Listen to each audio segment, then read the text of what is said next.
All right, boys and girls, we are going to work. For those of you who read the Tulsa World this morning, you will see that the city council approved yesterday the recommendations from the EMS board concerning regulations on having a paramedic in the ambulance during, I don't know if it's all, but it was certainly the majority of the calls. And I think it still is the majority. But anyway, the recommendation was to loosen this regulation in order to deal with labor shortages of paramedics. Kind of interesting. As far as I understand, it's only going to impact a minority of the calls made. And it's interesting because one of the things that caught my eye about the article is that it discussed a bit about the impact that it would have on consumers, which is us, anyone who is using an ambulance. And I believe it said something along the lines of the only impact that the consumer should notice in service delivery is that it'll be a bit faster. It'll take less time to get from A to B. Now, I find this interesting because to me, it totally reflects this kind of like, there's this concept in bureaucracy that's used called goal ambiguity. And these two authors, Rainey and Chun, talk a lot about it. It's kind of interesting. Basically, it's just the extent to which any specific goal is up to interpretation. My understanding is that what research has found is that the more programs that a bureaucracy has, the more goal ambiguity there is in the mission of the organization. And anyway, I'm tying this back to the whole ambulance thing because surely it's not the case that our primary interest is speed if it comes at the cost of quality. And obviously, speed can be part of quality in emergency situations. Seconds can matter in life or death situations. But, it doesn't really get at the heart of the fact that there's an information asymmetry often between the person making the call and the skills needed to address it.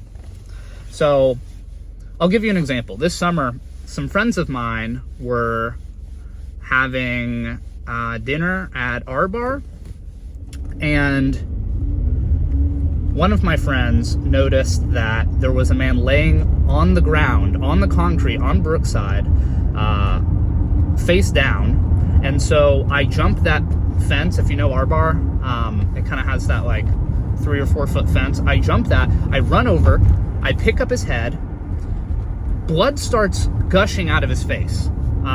It's actually quite terrifying to some extent because in the calmest voice I've ever heard, he looks at me and says, "I am doing all right." And this is all while his face is totally covered in blood. Fortunately, we were able to call an ambulance. My understanding is that he turned out okay. He regained consciousness pretty quickly.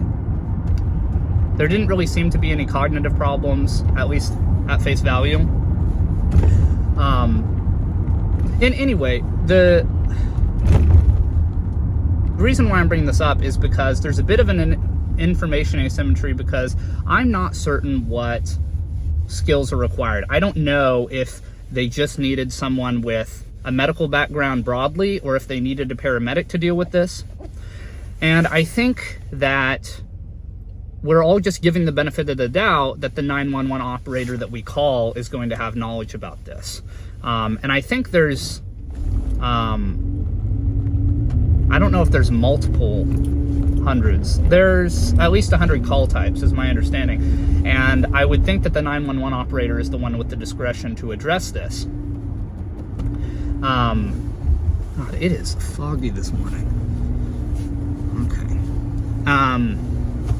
But anyway, this goal ambiguity thing is really important because if we don't know exactly what the goal of the organization is or the service, I don't know if it's self-evident that the service is to help as many people as possible, or it's to help them as quickly as possible, or it's to deliver the greatest service to those that the organization can help, because surely there's going to be conditions under which those goals compete with each other, right? There's kind of an ecology of goals here, and EMS may have to pick between serving the largest number of people or utilizing the resources most effectively. But honestly, all this kind of comes down to a labor shortage of paramedics. And I don't know what the solution to that is, because there's kind of two ways to think about it depending on the knowledge we have. If we have a labor shortage,